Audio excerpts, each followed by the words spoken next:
خواب میں آئی تو حضور ہماری خواب میں بھی تشریف لے آئیں گے. انسانی فطرت کو حوصلہ افزائی کا محتاج. حضور فرماتے اللہ تیرا شکر کہ تو نے سالم جیسے قاری قرآن میری امت میں پیدا فرمائے. سنیے گا یار, ہجرت کا وقت آیا, صحابہ ہجرت کر کے مدینہ آئے, مسجد قباء تک پہنچے, اذان پڑھی گئی, اقامت کہی گئی. مصلی کا امام کون بنا؟ حضرت عمر فاروق بھی وہاں موجود تھے. کیا حضرت عمر فاروق مصلی پہ کھڑے ہوئے؟ اور بھی جلیل القدر اصحاب تھے. کیا ان شخصیات میں سے کوئی آگے کھڑے ہوا اور باقی سب پیچھے کھڑے ہوئے؟ نہ حضرت عمر فاروق کھڑے ہوئے, نہ اور کوئی صحابی کھڑا ہوا.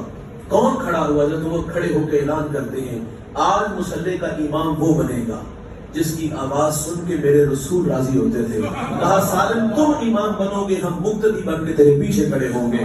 پھر مدینہ کی یہودی جنہوں نے سالم کو 3 دن دھوپ میں تڑپتے دیکھا تھا, آج اتنا بڑا شرف کہ وہ مسلمانوں کا امام بنا. کہا سالم کل تک تو تیری طرف کوئی نظر اٹھا کے نہیں دیکھتا تھا. فخر سے کہا جب تک بکے نہ تھے کوئی پوچھتا نہ تھا, تو نے خرید کے انمول کر دیا. اور قرآن اور صاحب قرآن کی محبت عزت عروج بانک پن عطا فرماتی ہے. اور میرے نبی نے تو غلاموں کو عزت عطا فرمائی. سالم کے بارے میں فرمایا اللہ تیرا شکر ہے کہ تو نے سالم جیسے قاری قرآن میری امت میں پیدا فرمائے. بلال حبشی کو فرمایا کون سا عمل کرتے ہو؟ جنت کی جوڑی میں تمہارے قدموں کی آواز کو سنا ہے. اور حضرت زید بن حارثہ کو فرمایا کہ جانا چاہو تو جا سکتے ہو. حضور میں آپ کو چھوڑ کے کہیں بھی نہیں جاؤں گا. میرے نبی نے تو اپنے غلاموں کی عزت عطا فرمائی. یہاں رکیے گا دوست, ہمارے ساتھ کام کرنے والے ہمارے ملازمین, فیکٹریوں میں, کارخانوں میں, دکانوں میں, ہمارے گھروں میں کام کرنے والی ملازمہ, بوڑھی مائیں اور جوان بیٹیاں, ہمارا ان کے ساتھ کیا برتاؤ ہے؟ معذرت سے کہوں گا کیا ہم انہیں انسان جانتے ہیں؟ اللہ کی تقسیم ہے بھائی, اللہ نے آپ کو زیادہ دیا اور وہ غربت کی لکیر میں ہے. یہ امتحان ہوتے ہیں, دولت بھی تو امتحان ہے بھائی. ہمارا کہنا ہے پاؤں زمین پہ رکھو, لیکن ستم بتا کہ ہم پاؤں اٹھا لیتے ہیں یار. اللہ کی تقسیم ہے بھائی, انہیں بھی تو انسان جانو. اور جہاں سٹیٹس کا معاملہ ہے وہاں اخلاقی ساری قدریں ہم لوگ جانتے ہیں. اور جہاں اونچ نیچ اور کمی چودھری اور غریب امیر کی بات آتی ہے وہاں انگلیوں کے پورے بھی نہیں ملتے, وہاں طبیعتوں میں دلبری بھی نہیں آتی. ملازم کے ساتھ بیٹھ کے چائے پیا کرو, کبھی کبھی گپ شپ لگایا کرو یار.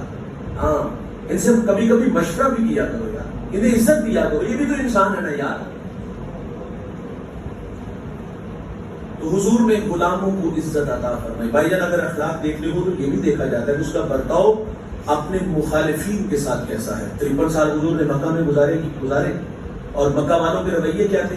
گڑھے میں کھودے, کانڈے بچھائے, اوجریاں پھینکی, گلے میں رسی ڈال کے تو دیا. 3 سال شب ابی طالب میں محصور رہے, سوشل بائیکاٹ ہوا, ماؤں کی چھاپوں سے دودھ خشک ہو گیا. بچے بھوک کی وجہ سے روتے, مائیں منہ پہ تھپڑ نہیں مارتی, بس اتنا کہتی ہیں تمہارے رونے کی آواز کافروں نے سنی تو وہ تمہارے نبی محمد کو تانے دیں گے. بچے خاموش ہو جاتے. صحابہ کہتے ہیں ہم نے پتے کھا کے گزارا کیا, چمڑے بھگو کر کے گزارا کیا. ایک صحابی کہتے ہیں ایک گیلی جگہ پہنچ آیا, نہ جانے وہ کیا تھا, اتنی شدت کی مجھے بھوک لگی تو اسے اٹھایا کھا لیا.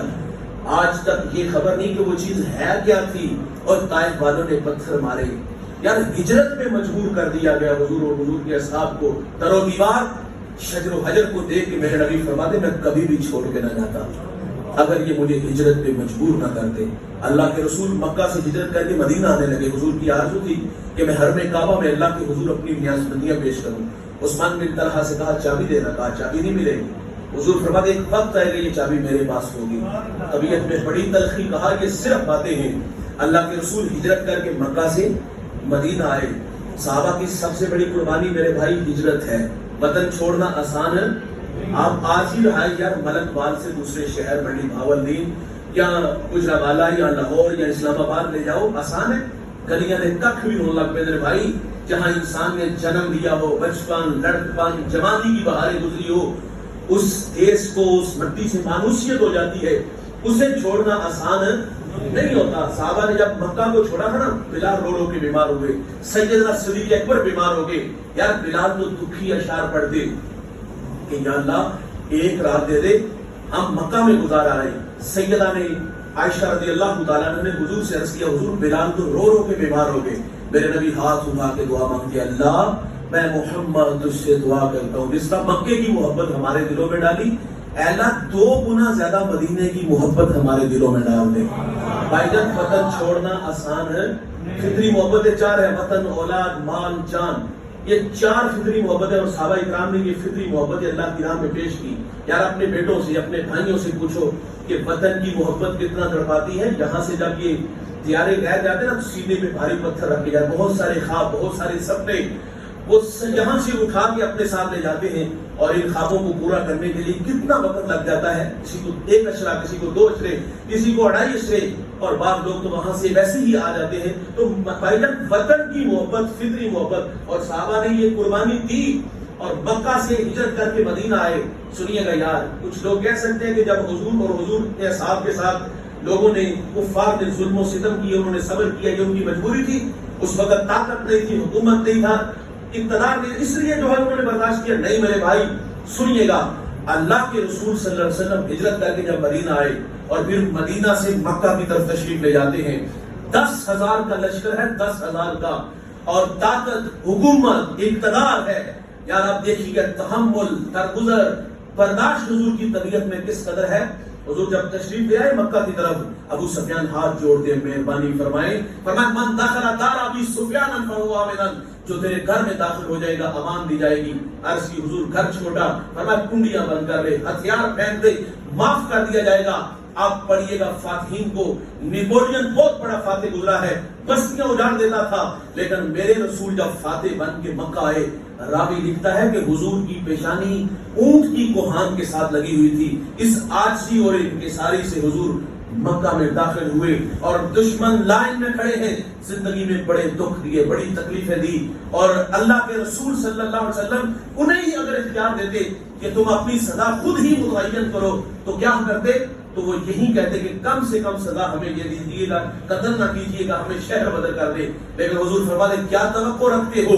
عرض کی حضور آپ ایک شریف آدمی ہیں اور شریف باپ کے شریف بیٹے ہیں، ہم آپ سے معذرت کی ہی توقع رکھتے ہیں. لا تثریب علیکم اليوم، فرمایا آج کے دن کوئی مواخذہ نہیں، تم سے وہی کہوں گا جو میرے بھائی یوسف نے اپنے بھائیوں سے کہا تھا.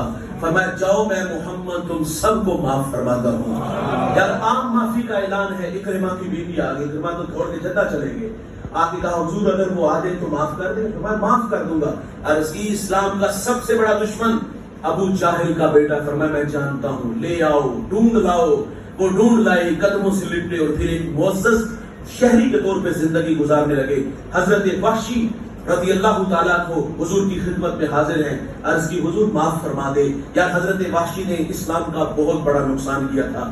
احد کے مقام پہ حضور کے چچا، محبوب چچا جنہیں امیر طیبہ کہا جاتا ہے، سید الشہداء، ان کا سینہ چیرا، کلیجہ نکالا، ناک کان کاٹ دیے گئے، بے دردی سے شہید کیا گیا تھا.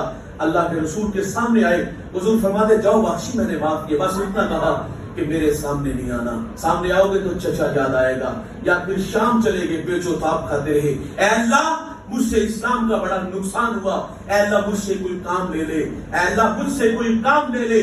تڑپتے تھے، سلگتے تھے. وہ نیزہ سنبھال کے رکھا تھا جس نیزے سے حضرت امیر حمزہ کو شہید کیا.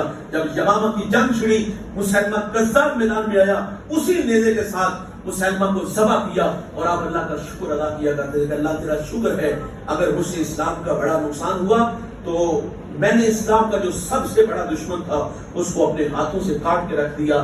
حضرت وحشی کو معاف کیا، حضرت اکرمہ کو معاف کیا. دشمن لائن میں کھڑے ہیں، معاف فرما دیا. فرمایا بلاؤ عثمان بن طلحہ کو. چابی نہیں نہ دی. حضور فرماتے میں نے کہا تھا نا کہ ایک وقت آئے گا کہ یہ چابی میرے پاس ہوگی. اللہ کے رسول صلی اللہ علیہ وسلم حرم کعبہ میں داخل ہوئے. یار کعبے کا قریب بردار ہونا، کعبے کی نوکری چھوٹی نہیں، بہت بڑی نوکری ہے. یہ آرزو سیدنا صدیق اکبر کی، یہ آرزو حضرت عمر فاروق کی، اور بھی اصحاب کی تھی. حضور باہر تشریف لائے، چابی عثمان بن طلحہ کے ہاتھ میں رکھ دی. فرمایا آپ کے پاس رہے گی، اور وہ چابی آج بھی اسی خاندان کے پاس موجود ہے. اور یار بدر کے قیدیوں کو جب رسیوں سے جکڑا گیا نا، میرے نبی کبھی لیٹ جاتے ہیں، کبھی اٹھ کے بیٹھ جاتے ہیں. اس کی حضور کی طبیعت میں اضطراب.